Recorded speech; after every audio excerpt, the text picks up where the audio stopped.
Siamo giunti alla sesta corsa, un confronto per cavalli di 3 anni sulla distanza del miglio. Sono 10 al via, 1 Gisela MG, 2 Gilgamesh, 3 General Style Horse, 4 Galassia CR, 5 Geremia Jet, 6 Gattuso, seconda linea, 7 Gioietta, 8 Gibbs Francis, 9 Gogollona, 10 Galassia LJ.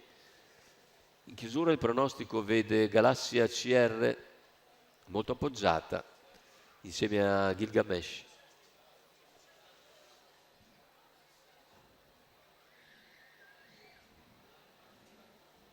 Partenza, l'errore di Gilgamesh mentre si avvantaggia Galassia CR numero nei confronti di Gisela 2 MG. Gilgamesh squalificato. All'esterno restano Geremia Jet e Gattuso. Sulla piegata dunque il numero 4 Galassia CR seguito numero da 7 Gioietta squalificato. AMG, squalifica anche per Gioietta intanto. Terza posizione alla corda Geremia Jet, che si è sistemato dietro a Gisela MG. Intanto il quarto iniziale completato in 31,4. Ha subito preso in mano Antonio Di Nardo una volta al comando con Galassia CR. La seconda posizione per Gisela MG, mentre all'esterno si fa luce Gattuso. Gattuso progredisce, in schiena c'è Galassia LJ, per corsie esterne anche Gogollona. Tanto 48,1 per i 600, andatura turistica fin qui per Galassia CR.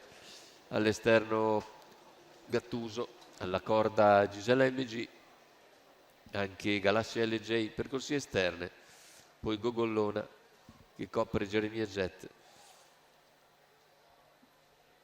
Tanto il chilometro se ne va nell'ordine dell'1,18,1, ora prima avere accelerazione con un 15 da parte di Geremia, di Galassia CR, mentre all'esterno è sempre Gattuso che a 400 dalla conclusione rimane al sediolo di Galassia CR. A contatto è sempre Gisela MG, poi Geremia Jet che sposta dalla corda. Completamento della curva, ingresso addirittura d'arrivo, Galassia CR si presenta in testa, seconda posizione per Gisela MG, poi Gattuso e Geremia Jet. Ultimi 100 metri di gara, l'errore di Gisela MG mentre si allunga e va per il tris Galassia CR.